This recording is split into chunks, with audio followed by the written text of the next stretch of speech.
Kurs davomida o'quvchilaringizni motivatsiyasini qanday ushlab turish kerak? Ayniqsa onlayn kurs haqida gap ketganda. Birinchisi, maqsadlarni birgalikda qo'ying.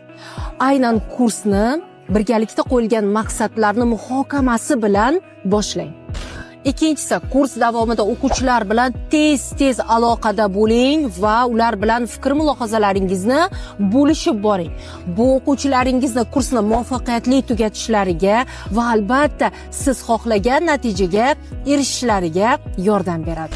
Uchinchisi, interaktiv darslar. Kursingiz davomida turli interaktiv texnikalarni darsingizga olib kiring. Bu gamifikatsiyalar bo'lishi mumkin. Bu o'quvchilarni raqobatga olib kelishga yordam beradigan topshiriqlar bo'lishi mumkin. Bu turli amaliy topshiriqlar asosida loyihalarni amalga oshirish vazifalari bo'lishi mumkin. To'rtinchisi, kurslardagi darslaringizni formatini turli xil qilishga harakat qiling. Bu bo'lishi mumkin video darslar, bu bo'lishi mumkin kino keyslar, bu bo'lishi mumkin audio topshiriqlar va hokazolar. Bunday shakllarni darslarga olib kirishga harakat qiling. Va 5-chi eng muhimi, qo'llab-quvvatlash.